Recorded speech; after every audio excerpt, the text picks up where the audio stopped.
So OSHA defines occupational exposure as reasonably anticipated skin, eye, mucous membrane, or parenteral contact with blood or other potentially infectious materials.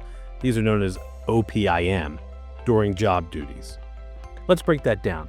Parenteral contact means the skin's been pierced or broken. So for example, a puncture from a sharp metal burr, or maybe a needle stick from a hidden syringe.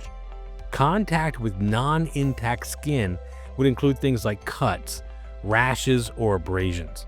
So for instance, if a retail employee with a paper cut cleans up a spill without gloves, that's what you call a direct pathway for pathogens.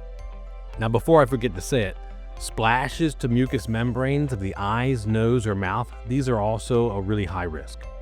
OPIM includes certain body fluids, so we're talking things like semen, vaginal secretions, amniotic fluids. Yeah, pregnant lady next to you on the bus just said her water broke. Watch out, it's not just a slip hazard. I'm serious. These definitely also include any fluid that's visibly contaminated with blood and any fluid where the contents are just unknown.